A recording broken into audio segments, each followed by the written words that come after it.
Hey, and welcome to English Coffee House. I'm Daria. And I'm Chris. We're really happy you're here with us. Get comfortable. And let's start with today's conversation. I was at a small bakery this morning, and the woman in front of me switched between two languages while ordering. It was so smooth. She spoke to the cashier in one language, then turned to her son and spoke in another, and it all sounded completely natural. I stood there thinking, that's such a beautiful skill. I know that feeling. When someone moves between languages like that, it almost looks effortless, but I always imagine how much life is behind it. Family, school, work, maybe moving to another country. It's never just vocabulary. Exactly. It carries a whole life with it. And it makes me think about how people talk about learning another language. Sometimes it's presented like a basic thing everyone should do, and sometimes it's treated like a luxury. Yes, I've noticed that too. There's this strange split. On one side, people say it's essential, everyone needs it. On the other hand, many people don't really have the time, energy, or access, so the conversation can become a little unfair. That's what bothers me sometimes, the pressure around it. I love languages, but I don't like the way the topic can turn into a test of intelligence or ambition. I agree. And as someone who learned English later, I've felt both sides of it. Sometimes people admire you for speaking another language. Other times they judge your mistakes so quickly that you stop wanting to speak at all. Yeah, that can shut a person down so fast. It's interesting because people say they value multilingualism, but they often only value it when it sounds polished. That's very true. They like the result, not always the process. They like hearing fluent, but they forget the awkward stage, the slow stage, the stage where you can understand a joke 2 minutes too late. The delayed laugh. Yes, very dignified. Small laugh. You smile like you understood everything, and then on the bus ride home, suddenly you think, oh, that was funny. I've had that in my own language, to be honest. Sometimes I'm just tired and miss the point completely. Same.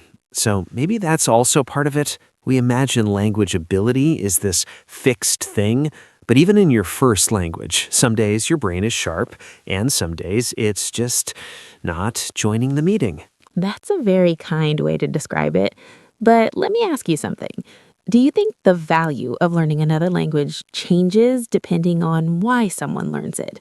I mean, for work, for love, for moving, for travel, for curiosity?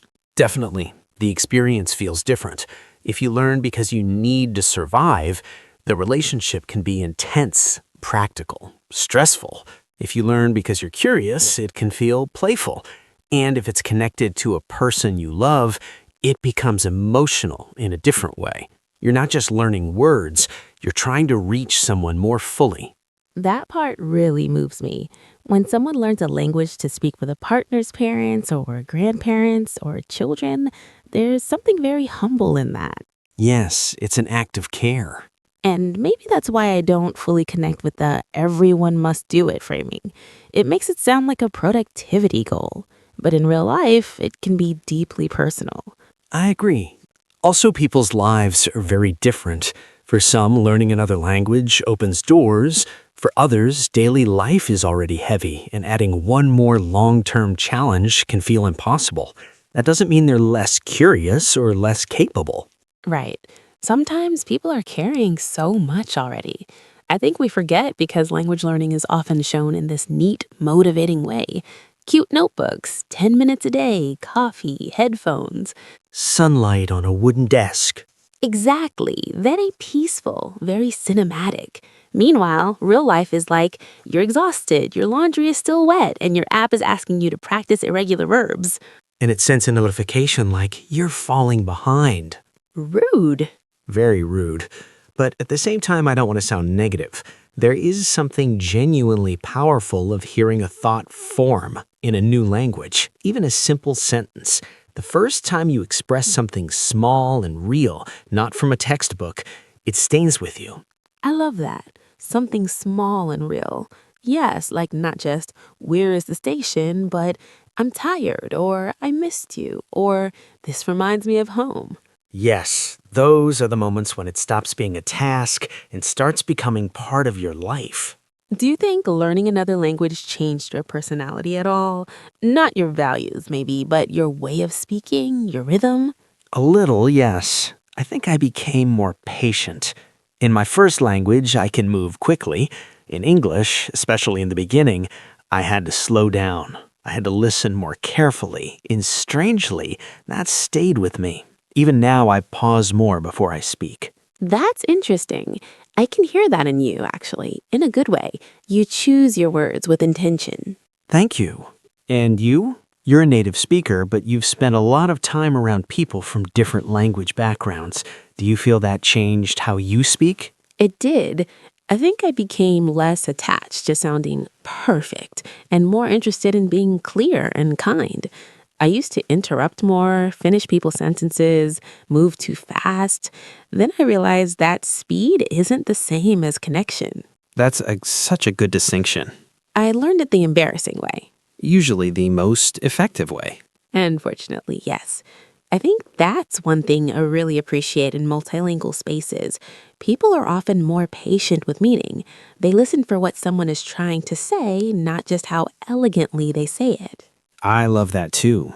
There's a kind of generosity in those conversations, and sometimes more creativity. People use unusual phrases, and instead of sounding wrong, it sounds fresh. Yes, like language becomes more alive, less automatic. Which is funny because a lot of people start learning to become more correct, but somewhere along the way they become more expressive. That's beautiful. And maybe that's enough reason for some people. Not because they have to, not because it makes them impressive, but because it gives them another way to be present in the world. I like that way of putting it. Another way to be present. It feels quiet and true.